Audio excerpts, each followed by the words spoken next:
Let's open up the Vintage Collection 3.75-inch figure of the Mandalorian Imperial Base VC312A. Varykino. If it's Star Wars, we collect it. Hello there, thanks for visiting Varykino. It's quite an exciting time for us here in New Zealand as a new wave of vintage collection figures is starting to hit local stockists.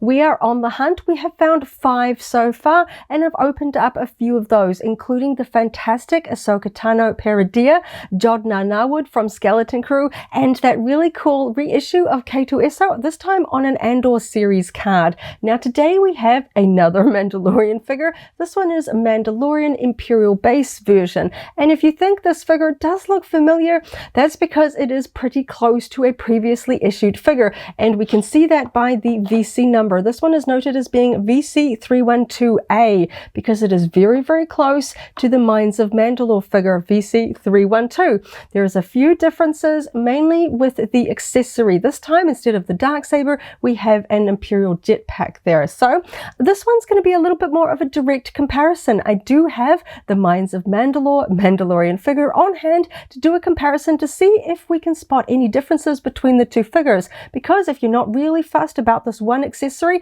is this one going to be worth picking up if you already have the Mines of Mandalore figure already? So thanks so much for hanging out with me today. Coming up really soon, I'll take a closer look at the figure out of the packaging so we can compare it with the other version. But first, let's take a quick look at the backing card. The backing cards for the Vintage Collection line of Star Wars figures are heavily inspired by the original Kenner packaging from the Star Wars figures in the 70s and 80s. We've got the Star Wars logo at the top with the Mandalorian series logo here in red and a single chrome racetrack design encircling the character art down the side. For this particular figure, the Mandalorian, we have the Imperial Base as the subtitle here with a white font against an accent color of orange. The side art picture here is a nice promotional picture of the Mandalorian in the Imperial Base. There is some really nice resolution on his helmet and chest area because of the light on the shiny Beskar armor, but the rest of the image is quite dark. It's a little bit hard to read. I can sort of have to really look at it close up to start to focus on the details because of the shadow. Now I know that's not necessarily Hasbro's fault. They have to work with the promotional art that Lucasfilm will give them, but I just kind of wish I could see a little bit more down the bottom. I do think it's interesting that for this particular picture we can see, of course, that Imperial jetpack just peeking out there. We can see that accessory there, but he is actually holding 2 blaster pistols in this particular shot as well. You can see the shiny silver tips there of each blaster. It's a little bit dark, but for this figure we only have 1. I always think it's odd when the figure doesn't quite match up with the art that they have used to the side there. Now in terms of the figure itself, it looks very familiar. We are quite well versed with Mandalorian figures at this stage. There have been a lot of them in the Vintage Collection line, but I am curious to see how this one may differ to one of the more recently released ones, the Mines of Mandalore version. He only comes with 2 accessories, a silver blaster pistol and that white Imperial jetpack there. He does have a soft goods cape. We can just see it around underneath the helmet, but the rest of it is tucked very neatly behind the figure, so it doesn't immediately draw the focus there. Moving on to the back of the card, we've got that accent orange color across the top half, and we've got that insert picture there of the front of the backing card and a really nice preview picture of the action figure out of the packaging, this time turned to the back so we can see the soft goods cape and the jetpack attached to the back. So hopefully this will give us a bit of a preview about what the figure will look like out of the packaging. We also have the Vintage Collection logo here on the back, and we can see at the top, this one is VC312A. Now if we take a quick look at the original VC312, we can see that we have pretty much the same orange color. Again, we've got the backing cards pictured here on the back and the figure, but the blurb is actually different here. This one is a generic blurb about Din Djarin, talking about, reuniting with Grogu, very high level kind of stuff about that particular series. This one is very specifically for this figure. If I quickly read it out, with the help of R5-D4 and with Grogu at his side, the newly escaped Din Djarin fights his way through the Imperial Base to find and confront Moff Gideon. So very specific about this this figure, which I gotta say I do prefer rather than those high-level non-spoiler blurbs, because if we're buying the figures, we probably want to recreate the scenes. We know what we're buying, so I do like it, which is to sort of tie in with the figure a little closer. The rest of the backing card is that plain grey with the barcode, copyright text, all of that kind of stuff. Taking a quick look at the front of the backing card, because I know, especially if you like to keep your figures carded, the actual promotional character art on the side can have a big impact on the overall look of the carded figure. We've got the same accent color, the same white font. Of course, this one is Minds of Mandalore versus Imperial Base, but taking a look at the promotional artwork here, this one has the appearance a little bit more of a screen grab rather than a promotional photo. The light is coming in from the side, so the actual face and this major section of Mandalorian's outfit is a little bit in shadow. It's a little bit darker. Compared to this one, it reads a little bit more like a promotional photo. The actual resolution, especially around the helmet and the chest armor, is quite nice, even though it's a little bit darker. The fact that he's standing there so nicely centered around the other elements on the backing card makes it look like a promotional photo. It's well balanced. We can even see that Mudhorn signet there on his shoulder. So personally, I think I like the art on this card better, but of course it's really going to come down to, for me, about whether I like this figure more than the original Minds of Mandalore one. I can already see a few elements that I think are going to be different, so let's open it up and do a side-by-side comparison. So now I have the Mandalorian figure out of the packaging, and we've got those two accessories as well, but before I go over a direct comparison alongside the Minds of Mandalore version, just want to take a quick look at the paintwork on this figure in particular. I had to buy this one online. I wasn't able to find it locally on store shelves, and I do like to compare paint when possible. So getting him out of the packaging, it does look like everything. It does look nicely aligned with the sculpting. Of course, the silver does really pick up if there's any sort of scratches or extra paint on the top, but everything's looking pretty nice in terms of the paint application. Nothing sort of majorly wrong that's sticking out to me. So of course we've got his Beskar helmet, Beskar armor, we've got that bandolier strap attached to his belt, armor plates on the legs, we've got paint apps around the legs as well, lots of details. We've got a holster here for that one blaster pistol accessory, and we have a soft goods robe here. Now I do kind of wish sometimes that they had little holes in the back so you could put the jetpacks on, because if this one's going to be like the Minds of Mandalore version, you kind of have to stick it quite over to the side in order to get that sort of alignment in place. We can see that large hole there for the jetpack peg. I'm kind of curious to see if this is the same hole as the jetpack that came with the Minds of Mandalore figure as well. I assume they haven't changed up that attachment one, and we even still have the peg hole in the bandolier strap, which is when we had the Amban rifle attaching to his back there. Of course, this figure does not have that accessory, but we still have that little notch there, and I wonder if we've got... No, there isn't an actual peg hole there in the actual figure to attach it, but we've still got a little notch there in the bandolier strap, which is kind of interesting. I am noticing a distinct lack of paint around the back of the legs. Now, I'm really keen to see that side by side with the other figure, because something I can really see is this one doesn't have any weathering to the cape. So I think it's time we grab the other figure, because I'm really keen to see these side by side. So, of course, this one is the original VC312 Minds of Mandalore, and you can see that we have a few accessories on this one. So this one came with a blaster pistol, which is currently in his holster, a vibro knife accessory, the dark saber, and a jetpack there. So 4 accessories. We have 3 weapons and the jetpack. This one only comes with 2 accessories, 1 jetpack and 1 weapon. So we're already down 2 accessories for the same price figure there. So just going to quickly take these accessories out so I can take a closer look. So of course we had that fantastic little dark saber and a relatively small, but you know, reasonably to scale, little sort of rubbery gray vibro knife there. And let's take a look at his blaster pistol, which is currently in his holster there. So I think I can see a difference already. So in terms of the accessories, we have a silver blaster pistol with a brown painted grip there. Now the one that comes with the new 312A is the same blaster pistol, but we already down 1 level of paint application. We don't have a painted grip. Otherwise, those look like pretty much the same accessory. So, interesting comparisons here with the accessories. And of course, the Mines of Mandalore comes with the Mandalorian's jetpack. This new one comes with a much smaller jetpack, the Imperial one. Now, of course, that's not Hasbro's fault. Lucasfilm would have designed these to be smaller, but we're getting a little less plastic there. So 4 accessories compared with 2, some people might find that a little bit of a downgrade. So I'm just going to take the jetpack off of this one because I want to see the underside. So different pegs. Okay, because I really wanted to know if you could simply swap the jetpacks over, but look at the different shapes of those peg holes. You can't simply grab that Imperial jetpack and put it on this figure, so they have sort of locked that. And of course, moving the capes back into position, we can see how different they are. This one has that fantastic weathering texture, that sort of laser cut hem with all the holes and the sort of weathering around the bottom. This one is just straight.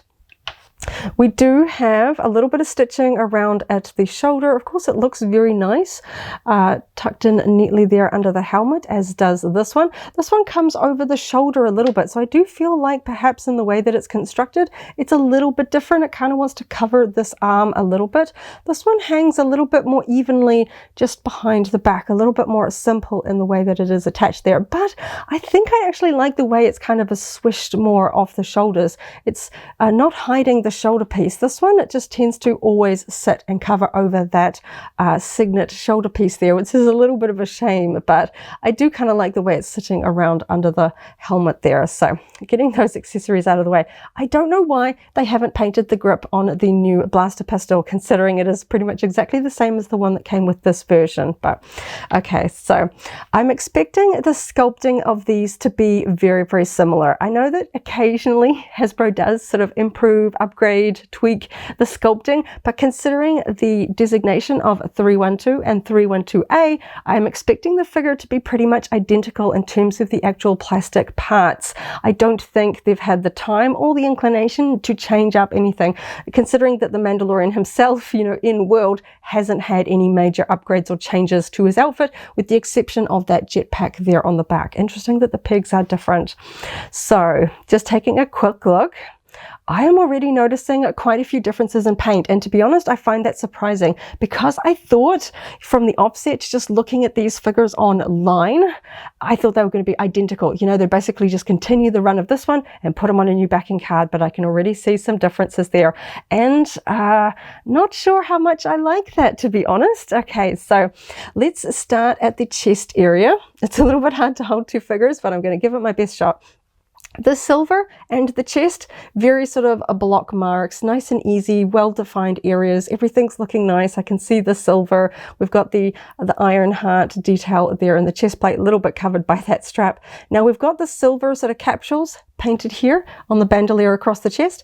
This one has a little silver square on the top strap there. It's very small. This one, I can see where it's sculpted, but it is not painted. Sorry, the detail's very small. I am going to be looking at some very close-up details, but we are missing a paint application of the new Imperial Base figure. Just that little silver notch there is missing there. Moving down, there is a difference in the color on the sort of the abdomen section here. I just move his arm down there. This one has a little bit more of a green undertone to the color. This one is more of a straight blue. So a bit of a difference there. Sometimes lighting can change these things. Now looking at the belt, there is a lot of differences here. Okay, this Mandalorian's going to have to move his arm so I can show this detail. So of course we have these little devices on his belt here. They are painted silver with these red accent dots in the middle. We have a tiny, tiny silver clasp with a little stud dot here on this pouch. We have a silver buckle, 2 silver studs, and then we have some sort of, they remind me of the old Jedi pouches, you know, the sort of food capsules. We've got these little canisters here off to the side.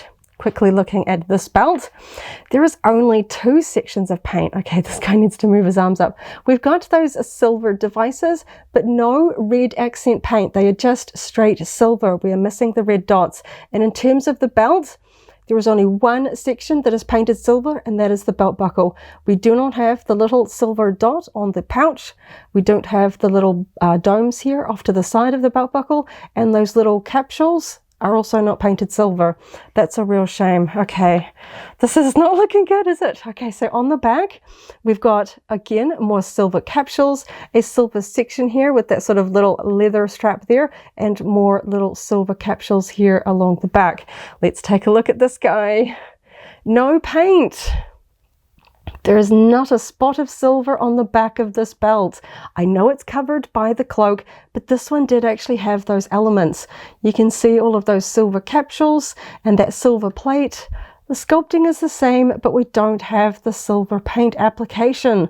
That is a real shame. We do have a little bit of a paint of this lower section, though it is a little bit more contrasting on this one, a little bit of a lighter color. It's much more of a darker blue on this one, which is interesting because that one's a little bit more of a gray.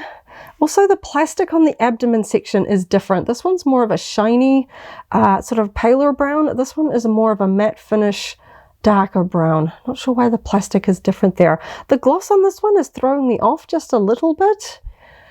Not sure why. This one looks more like the same sort of plastic that I see across the rest of the figure. Very funny that these are different so much, despite the fact that we've got the same sort of designation.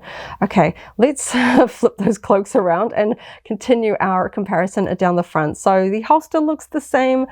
Interesting that yeah, exactly the same. So again, I don't think they've changed the sculpting on this one. Moving down to the leg plates. So the shiny armor looks pretty similar. This one had a sort of an interesting finish to it. It looks like it's painted the same sort of Beskar silver as the other plates, but it has this kind of interesting sort of wash over the top of it to kind of tone it down, because you can see sections where the wash hasn't completely covered it, like at the top here, and we've got a section here where that shine, the original silver, is showing through, and then we can kind of see this kind of, it's almost like a dirty kind of darker metallic wash over it, and that's kind of interesting. This one is just done in a darker silver. The whole thing is more of that sort of that gunmetal, a dark silver. It isn't a wash over the more brilliant Beskar silver. So the contrast is a lot more striking in those two. I'm not sure which one I feel I prefer. I think that's just going to be personal preference. Do you like the one where it sort of feels more like a wash, or do you like the one where it feels more like a distinctly different metal? Moving down. Ooh, there's a lot of differences here. Okay, mostly in terms of color and paint application. Okay, so the knee plates, the blue knee plates, they look very similar, but to the knee plates on the other leg, if this cape gets out of the way, the original Mines of Mandalore has a red sort of upside down V shape there for the knee. This one, the sculpting is there, but it is unpainted. So another missing paint application. And looking at that strap around the boot, this one, the new Imperial Base one, we have that strap sculpted on the boot as usual, but it is the same color as the rest of this component, and we just have those silver details painted there. On the original Mines of Mandalore one, we have that dark brown of the lower leg plastic there, but the actual strap, the sort of bandolier style strap, is actually painted a lighter brown, as well as having the silver details there as well. So that is a whole brown strap. You can really see it there on the back, that paler brown.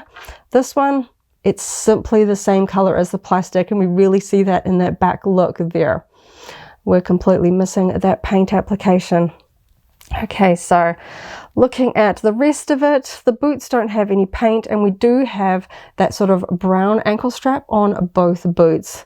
My original one has a little bit of a paint transfer there right at the ankle. This one is nice and tidy, so that one's a plus there, but the actual colors of the boots are very different. The Mines of Mandalore one has a much more of a stronger green tone to it, and this one is more of just the brown of the pants. The actual sort of boot spat isn't really a different color. It hasn't been painted, and we can see that in the boots as well. This one is brown boots. This one is more of a green tone. So interesting, very different. And yeah, that's just kind of really throwing me off a little bit. The fact that the paint apps around, particularly the belt details, I hate to say it, but it feels like there's been a few corners cut on this new figure, which is odd because, you know, we already have this fantastic figure. You generally hope the toy manufacturers are just, you know, at least keeping the status quo, if not trying to improve their toys. Okay, looking at the forearms, gotta move the capes out of the way. They look very, very similar. We've got the same yellow back of the hand plate with the blue triangle, the silver armor components there, and the yellow tips on the gloves. That's pretty much as expected. The same, there's not as much detailed work here. Same again on the other side, the silver forearm braces, the yellow hand plates, and the blue triangles, the tips of the fingers of the gloves there. So for the most part, they look pretty much identical, but it's really when you stop and look that you sort of see all the differences. Those shoulder plates look the same. It really does kind of, on first glance, look like the same figure. And then it's like sort of like an optical illusion. The more that I look, the more that I see the differences, which is just such a shame. I'm sort of holding them around the wrong way from where I started. So Mines of Mandalore, VC312, Imperial Base, VC312A. And honestly, if you have to decide between these two figures, if detail and level of paintwork is going to be a particular factor for you, this one is really winning my heart hands down. The extra level of paint details, that strap, the kneecap, and all of those little details around on the belt and that piece up there, the details like the red accents there on the belt, it just kind of tying everything all together. Now, I know that for some fans, they will get really, like into all of the slight tone colors. And to be honest, I'm not sure which is a truer, accurate sort of color for the abdomen plate here. I haven't studied the Mandalorian's costume quite that intently, but just in terms of the actual coloring and stuff like that, it's very similar. It's just sort of those variations of color and things like that. I'm just not as a fan of the plastic that they used for the abdomen. If I can pull his arm back, something about the color and shine of this particular plastic here is kind of catching the light. It could just be the way that the belt is sort of sitting on his hip, or the way that his abdomen is sort of tipping to the side here. The actual color tone of the plastic on this figure feels a little bit more matching with the rest of the figure. And I'm not sure if it's just maybe just the shine of that one that's sort of throwing me off a little. Just a little bit different there in the way that that's painted, but the rest of the actual Beskar armor looks fairly tidy. It's all sort of painted the same way. Interesting that the peg holes are different. That is a shame. So you won't be able to swap those jetpacks around. I thought maybe that might be an option, because I'm sure we're going to see this jetpack component on the actual Imperial troopers that are wearing it in a figure fairly soon. But yeah, I love this figure. I think it is a fantastic figure. We get so many different accessories there. Of course, he does only have that one blaster pistol, but he's got a vibro knife, the dark saber, and of course his very well recognizable classic sort of Mandalorian jetpack. If you're not a fan of the sort of all the small variants, if you don't really care about this version of the Mandalorian, this might be a figure that you might want to skip, unless you're sort of a completionist that really wants to have all of the backing cards, all of the carded figures, every variant. Then you already know what this decision you've got ahead of you. I bought it. I like the variants. I do get caught up in it a little bit, but in terms of this figure, if I'm on more of a limited budget, I got to decide which variants I want on my shelf. I don't know that this makes up for the lack of paint on the rest of the parts of the figure, and that's a real shame. I don't know why they chose not to do all of those dots. I mean, I kind of know why. It's for money reasons, of course, but that seems a shame. If they can sell and make this one successfully, then why can't they do the same for this one, considering it shares the same number, it is the same figure. But when you really get down to it, the lack of things like the bandolier not being a different color, and that knee plate just missing there, that's just unusual to me, because he's not sitting down completely redoing his armor and paintwork between these two episodes, and that's just a little bit confusing to me. So let's just do a really quick check on his articulation, because I'm expecting this to be very similar to the other ones. In terms of the legs, I know the legs are sort of a particular interest to collectors, seeing the articulation and posability. Very easy to move him through the legs, and those hip plates do get out of the way. I will have my original review of the Mines of Mandalore figure linked down below, because that one will probably go more in depth in terms of the actual sort of posability. The movement on this one is nice and free. He's not sort of getting stuck in positions. That's pretty good. Even the knees, pretty nice bending there. Course, we're pretty familiar with the articulation on these figures by now.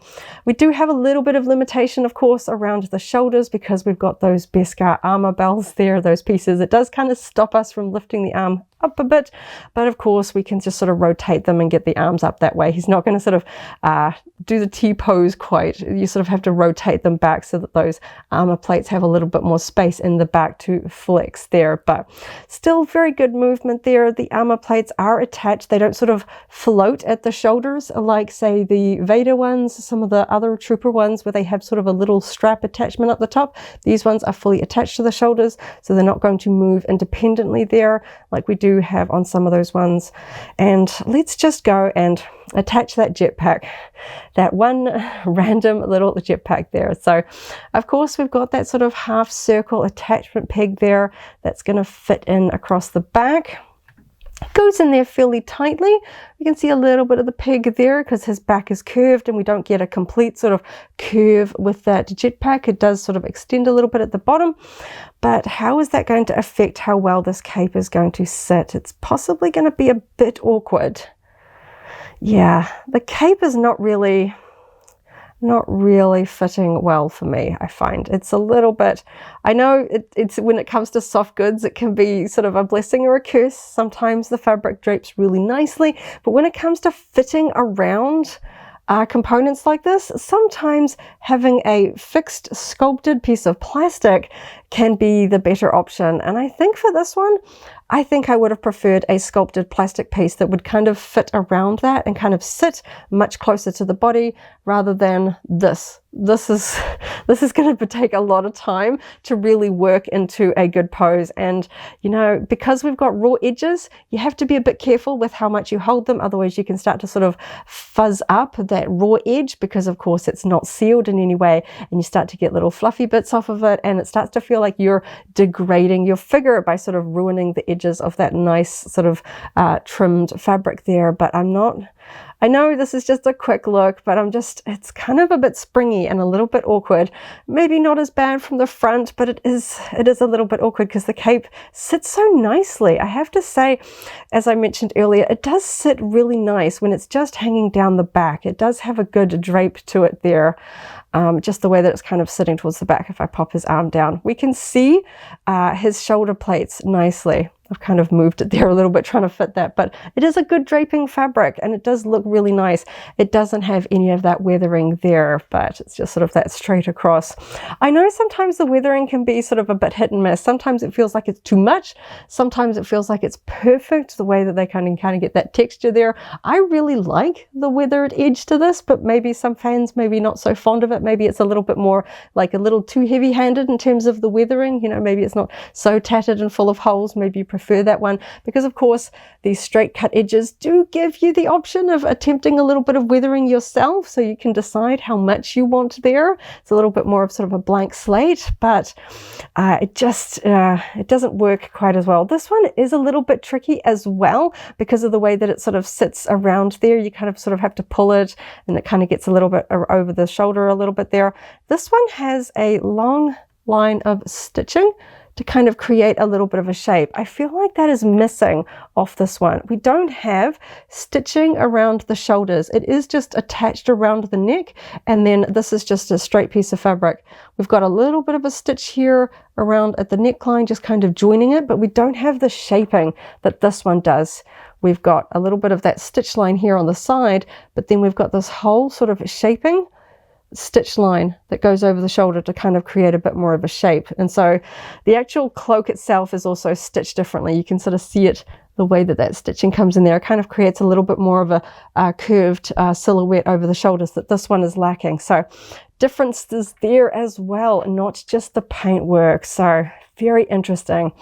I don't like being all excited about a new figure. I knew that this one was going to be very, very similar to an earlier released figure, but I was still excited nonetheless. You know, it's a new Star Wars figure. I always want to be excited about new Star Wars figures, but it is a little bit disappointing, especially when there is such a direct comparison to be had.